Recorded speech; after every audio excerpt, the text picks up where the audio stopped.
A reading from Psalm 51. Have mercy on me, O God, according to your steadfast love, according to your abundant mercy, blot out my transgressions.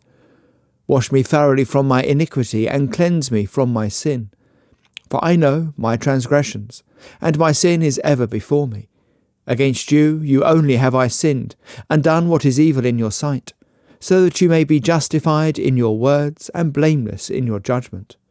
Behold, I was brought forth in iniquity, and in sin did my mother conceive me. Behold, you delight in truth in the inward being, and you teach me wisdom in the secret heart. Purge me with hyssop, and I shall be clean. Wash me, and I shall be whiter than snow.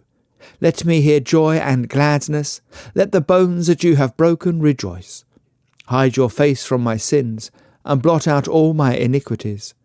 Create in me a clean heart, O God, and renew a right spirit within me.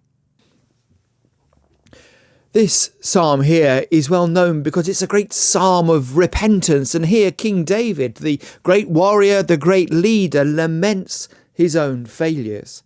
And here he sought forgiveness for the affair that he had with Bathsheba, and also for his arranging of the death of poor Bathsheba's husband.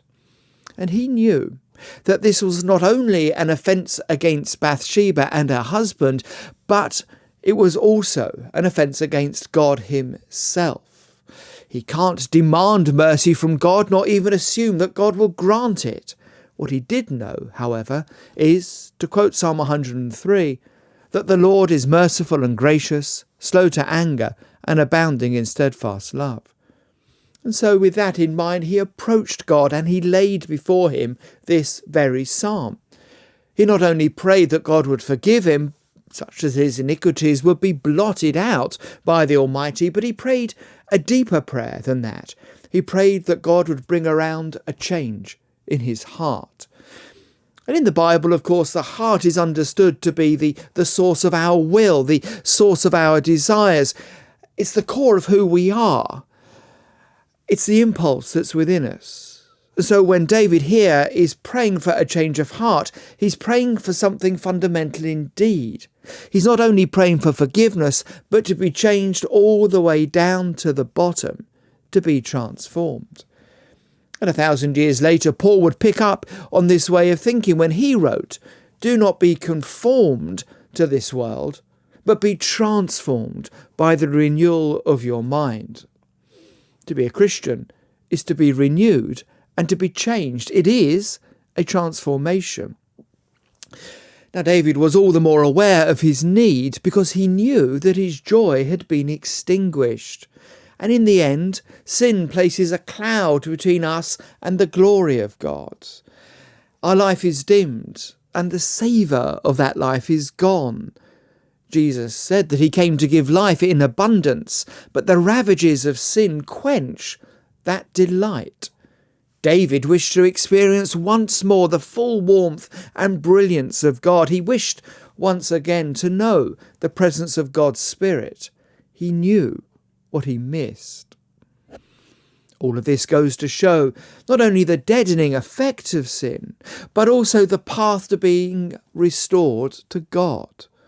Let us never forget that we have a God who is merciful, and when we acknowledge our faults before him in prayer, he works in us to overcome these shortcomings. Honesty lies therefore at the heart of our relationship with God, and our honesty before God is the path to joy.